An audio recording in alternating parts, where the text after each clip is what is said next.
Ladies and gentlemen, let me tell you a story. Not one of those fairy tales with dragons and golden castles. Nah, this one's got backstabbing, cult-like rituals, and a man named Floyd.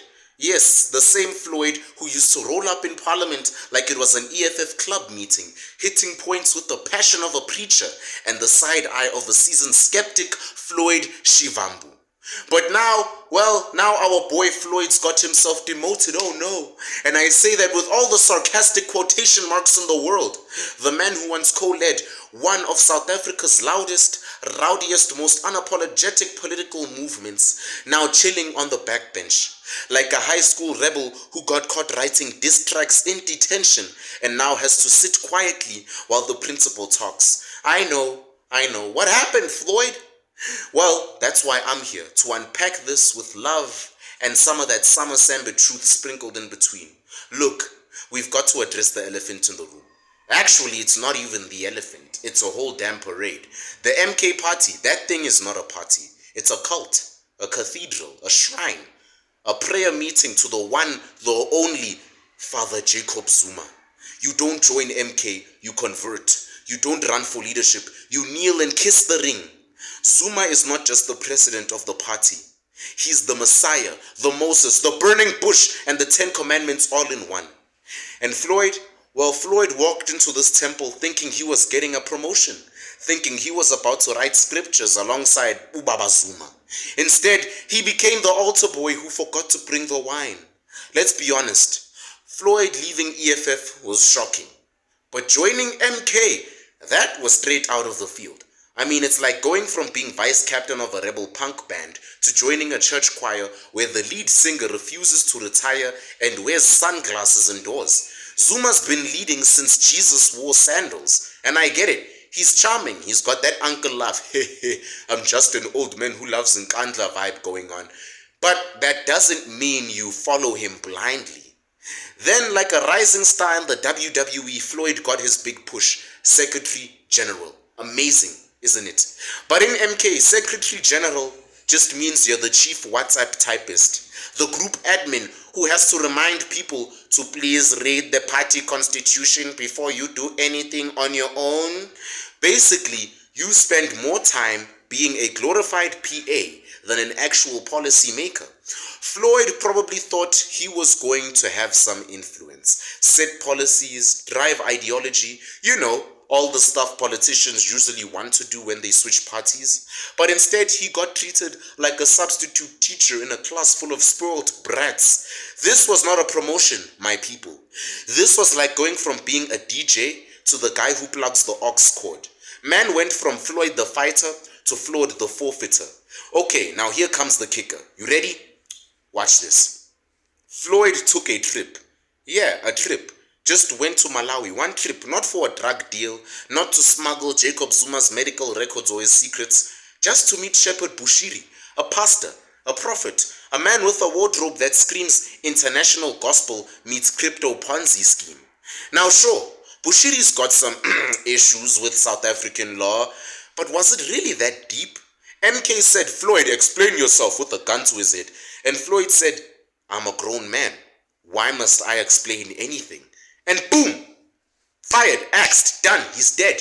They treated that man like he leaked state secrets, like he sold Nkandla on Facebook Marketplace. The man went from on a personal trip, and MK acted like he cheated on them. You betrayed the Constitution. As if the MK Constitution is some sacred scroll Moses brought down from Mount Sinai or the Table Mountain. Please. MK acts like once you join, you owe them your soul, your dreams, your travel itinerary, and your Wi-Fi password. Like you can't even take a weekend away without Zuma's blessing. That party doesn't want comrades. They want disciples. Sounds cultish, doesn't it? I'm talking matching attire, coordinated speeches, and if Zuma sneezes, 10 people say bless you in Zulu and sing the national anthem backwards. They treated Floyd like a side chick who got caught DMing someone else. No trial, no meeting, just pack your bags, Baba. Your time is up. And the best part, they did it publicly, like it was a new Netflix season.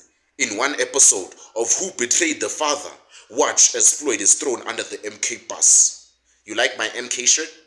You know what this shows? MK isn't about principles, it's about obedience. Fall in line or fall off. So Floyd's back on the benches, but let's not cry for the man, because honestly, he's free.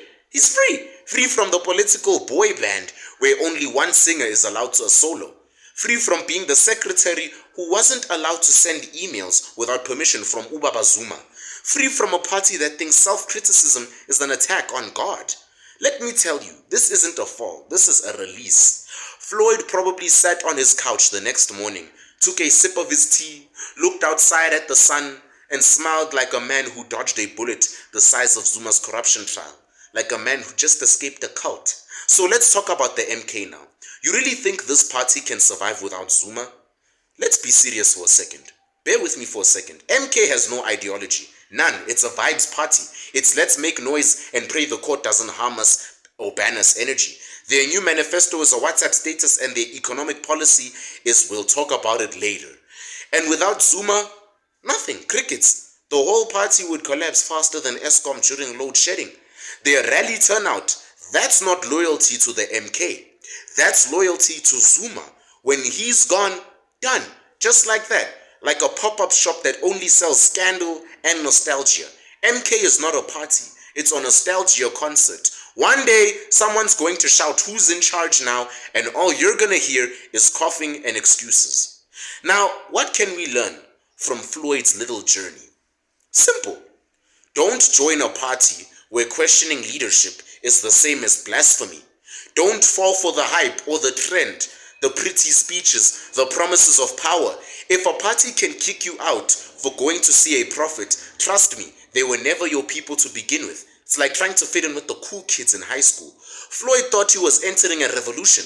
But the MK isn't a revolution, it's a reunion tour. A very messy reunion tour of disgruntled ex-ANC members trying to rewrite their legacy. And if you dare step out of the line, they will exile you faster than Twitter cancels celebrities. Is Floyd finished? No. Floyd Shivambu is not finished. Man's got political juice. He's still one of the smartest, sharpest thinkers in the game. Yeah, he fumbled the bag a little, but now he's learned now. Maybe this is his reset arc. Maybe he goes quiet for a bit, reflects, reads, then returns with fire. Or maybe he writes a tell-all from EFF to MK to freedom. The Chronicles of Floyd Shivambu. That thing would sell, man. Let's not lie.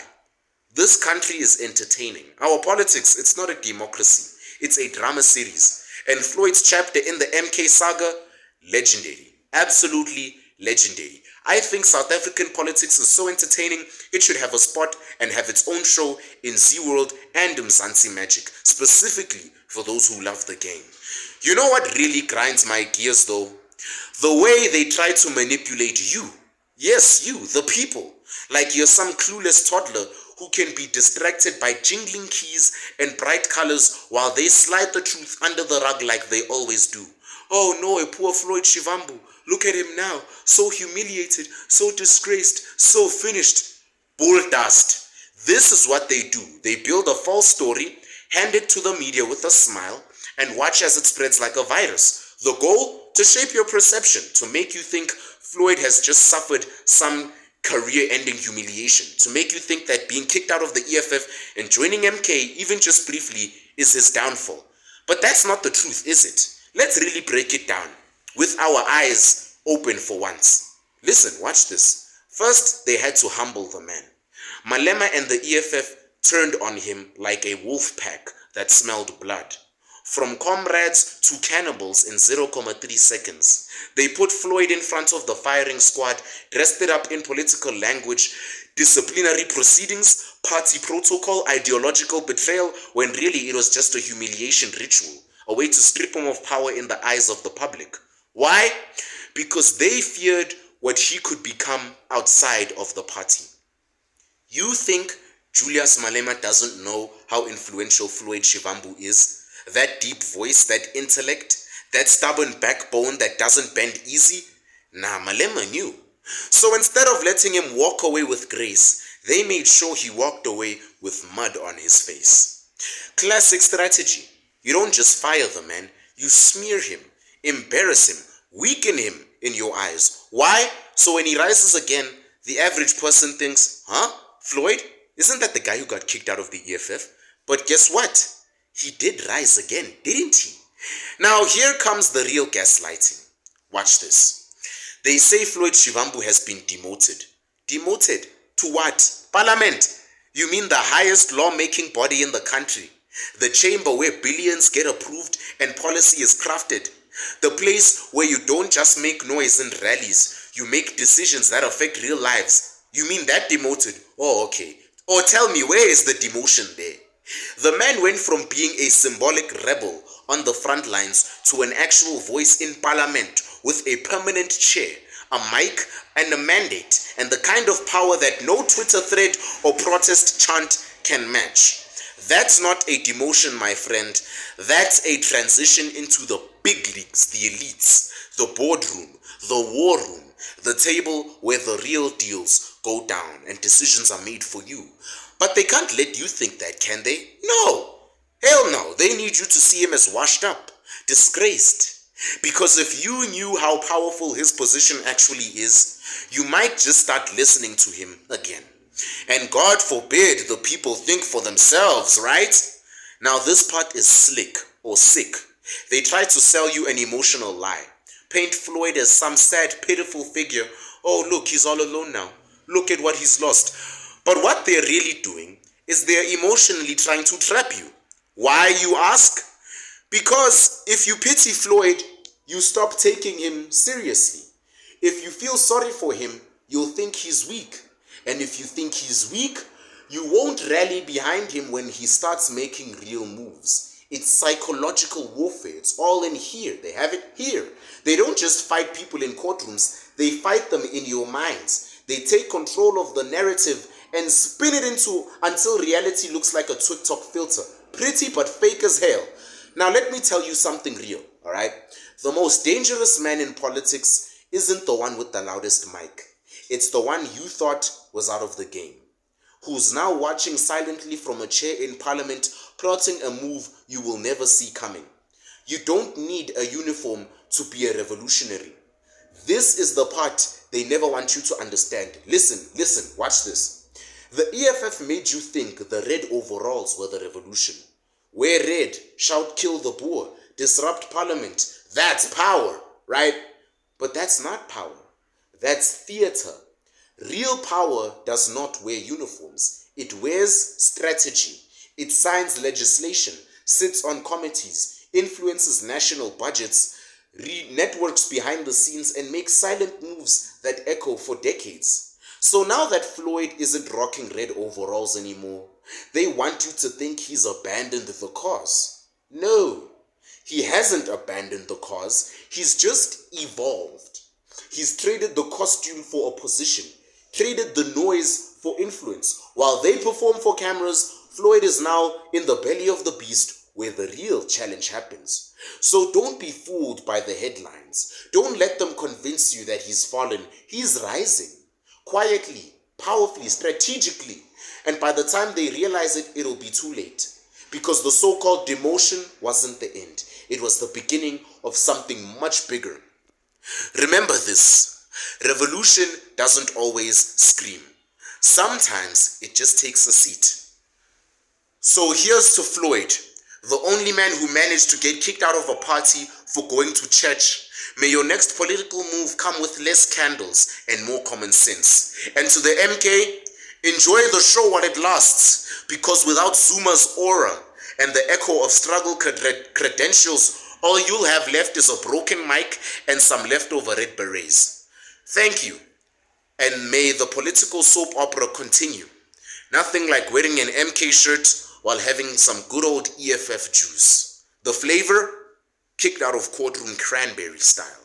This is the Sambit, and like always, I'll see you next time.